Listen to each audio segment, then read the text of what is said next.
What's poppin', y'all? It's your girl, Mish West Coast, your cousin, your favorite cousin at that.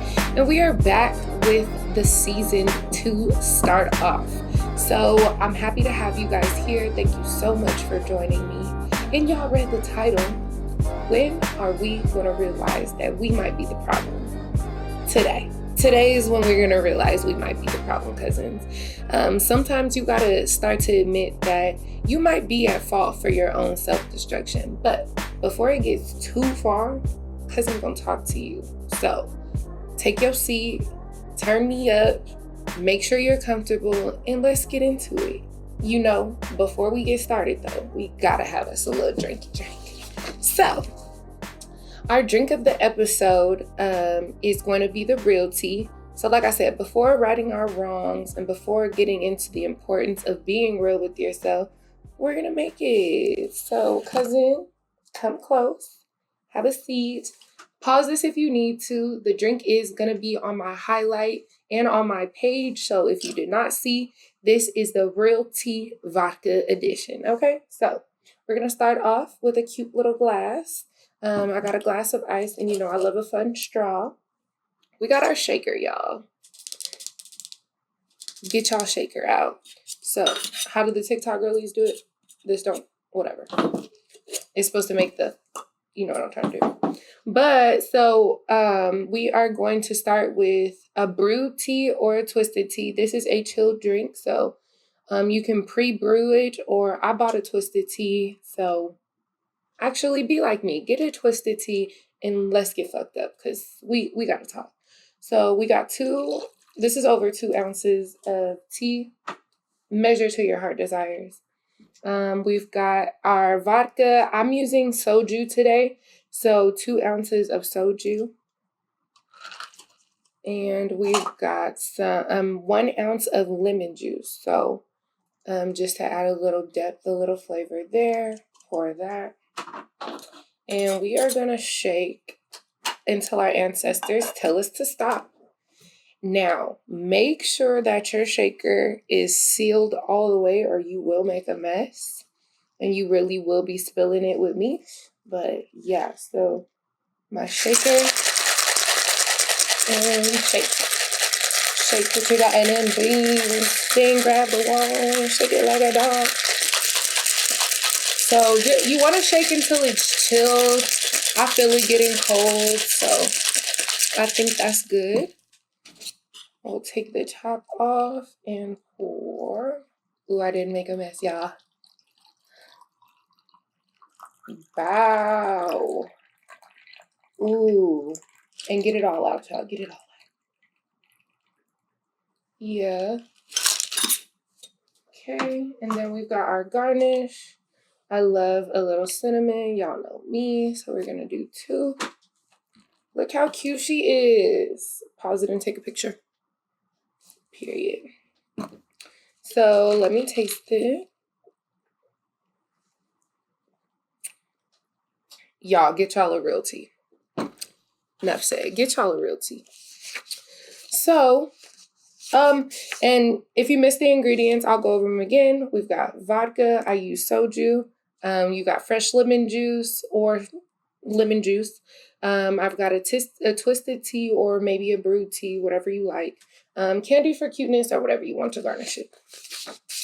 So again, cheers, and let's get into the episode.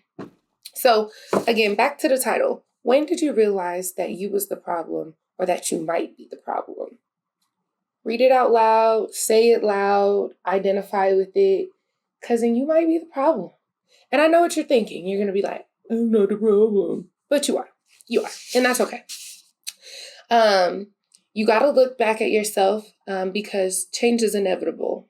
We're changing. Life's changing. Either get with it or get lost. So we got to clear up some shit so we can move on to what's next. We got to grow. And I get so much praise for just walking in my purpose. But honestly, that's not why I do it. I'm not looking for your praises. Although I do appreciate them. I'm not looking for them though. my intentions with just even being transparent or sharing what I'm going through is for you guys to understand that I'm no different from you. You are perfectly capable of being able to obtain what it is you actually want. Sometimes it just may take a little bit of growth. So we are going to reflect now. And so this one time at band camp, I'm just kidding. Did I show my age by saying that? Anyway, but here's when I needed to take a step back and actually look at myself. So my best friend's daughter, y'all know I always talk about my best friend, Raven. Y'all know that's my girl. Love you, Raven. Love you to death. So her daughter actually compared one of our interactions to an interaction of her friend. And this was during my confrontational era of life. And my best friend, being the amazing mother she is, she basically brought that back to me. Like, we can't do this. Like, we cannot be showing my daughter that it's okay for her to communicate with her friends like this. And I don't want our relationship to move in this direction. So that was a prime example of me needing to actually take some time and reflect and actually look at myself. And another one was when I would go visit my sisters and my mom. They would basically have almost the same like story. Like they would be like, don't come over here tripping with mom, or mom's in a bad mood, so don't come over here with your shit. Like, so I'm the problem? Like, I won't come. And essentially that started to be the basis of my attitude, but that was wrong. I needed to actually step back and take what they were saying to heed. So with my friend's daughter and my sisters, especially being younger than me, these were the people I would hope to influence. So my behavior to them wasn't influential. So I needed to fix that. So I knew that I was actually losing myself. And when I actually came to that realization, I was able to step back and just realize, like, you're becoming an ugly person, and that's not who you are. So I started to see how others were receiving me, and I couldn't understand why. Why are they treating me like this? Why are they talking to me in ways that provoke confrontation out of me? Like, if you know me, you know, like, I come on here as y'all favorite cousin, but I don't play. Like, I don't let nobody play in my face. So that under the wrong influence can be taken, and it could be bad. It could be bad for who you are as a person. So, when I would confront people out of emotion, everybody was saying the same thing. You're the problem. It's you. You misunderstood this, or your message you were trying to relay wasn't received the way you intended it. So all of that started to play its role. And I actually started to feel bad. Like, maybe I am, you know what I mean? I might be a bad person. Like, I might be the problem here. So just coming to that realization, you could imagine what that felt like. I felt shameful. I felt embarrassed. Like, I felt like, dang, I'm not even a positive influence to my little sisters. Like, that's weird. So to actually consider having been the issue, it was time to actually do that. So in season 1, when I referenced realization and mindfulness, that's what was taking place. Like, that was starting to unravel in my life, where I needed to now grab these traits back and take control. So these people weren't just anybody telling me this stuff. So my actions and my behavior, these were people that I loved. So they're not wanting to be around me. They're fearful of conversations. Like, I don't want to be portrayed as that, and I don't want them to receive me as that. So I actually knew they were coming from a loving place. So I was a little bit more receptive of things that they were saying. Mindfulness helped me see that it was time to actually look at what I was doing and who I was becoming. And boy, when I did, I was overwhelmed. I was emotional. But I essentially needed to get to the root behind my actions and my behaviors. So the reasons were starting to, the reasons people were starting to say these things about me, like, where is this coming from? What's going on inside of me that is causing my interactions with them to be misunderstood? Some people will take that information and feel like people are hating on them, though, like, especially when you're really standing in your purpose. Like I said, I don't let nobody play in my face. And I'm pretty strong-minded about a lot. So to be able to receive that let me know that I still had some hope. But there are some people that you will start to get that information and they'll start to think like, oh no, you're a hater because this isn't your life, or you're not doing what I'm doing, so your stressors aren't the same. I never think anybody's hating on me, especially not my loved ones. I don't feel like I have anything that cannot be obtained.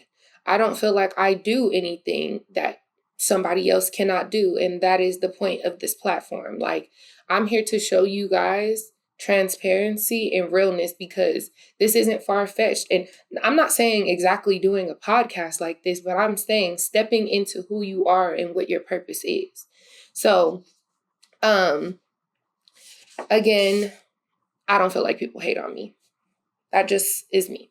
So when I went into finding out about myself and actually seeking help, I actually didn't know I needed help.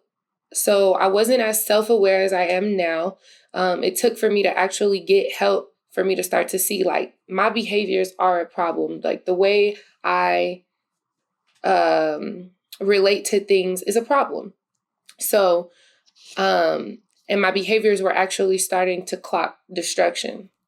So I started therapy. Because at this time, on top of being misunderstood by the rest of my peers, I was also engaged. So I wanted to be a good friend. I wanted to be a good sister. I wanted to be a good daughter. And more importantly, I wanted to be a good wife. Like, we are young, so we have that stigma of being like, we don't want stuff to fail, right? We don't want nothing to fail. But I didn't want anything I was going through to fail. So I started therapy. I just wanted to make sure I was mentally aware and working on who I was actually going to be. And when I did, I was like more struck by what was actually like a lot of the underlying issues. Like a lot of the underlying issues weren't even just being confrontational. A lot of them had to do with stuff that wasn't even involving the people that I was actually being confrontational with. So I found out I also wasn't accountable. I wasn't responsible at all. I wasn't good with communicating, and I didn't want to be. It was just a bunch of factors that kind of came to me needing to kind of step back. And when I did, I was able to actually go through doing the shadow work. This didn't come in a matter of 3 months. It didn't come in a matter of 6 months, nor a year. It actually took years, plural, took years of work for me to actually be able to even share this story or share these teachings with somebody else. And now my intentions and my behavior are now being received as I'm intending them. So that lets me know that the work that I did, it worked for me. So the shadow work and what that actually looked like. So again, starting from the top, wanting to know why. Why are people misunderstanding you? Why are you so hard to communicate with? Why does your mind go to feeling like you're right all the time? Those are things that should start to kind of turn that light bulb on for you, like, and make you want to understand like this problem might be a little bit deeper. So taking a step back, just reflecting on things you're going through or that you've been through. Like I said, some of the things that were going on with me started from childhood. Who even thinks that you're mad that far into the game, like as a child, and that you're carrying that into your adult life? So just misunderstandings or moods, other things that might have factored in to the mood you might have been in. Look for help. Look for proper help. You need help understanding this work. It needs support. Sometimes just identifying even what type of work is needed is not always a solo task. So make sure you look for proper help. Sometimes you need to read. Sometimes you need to pray. Like for me, I need to be in nature. I need to read my Bible. I need to read self-help books. I need to reestablish and restructure my routine, my day-to-day routine. So those are just some of the things that kind of help me get back on track when looking for help. So never stop working on yourself is another one. Like constantly wanting to grow. Being mindful can be one thing, but like if you don't want to grow, like what is being mindful? What are you being mindful for? You should want to change bad behavior. You should want to elevate situations that weren't so elevated prior.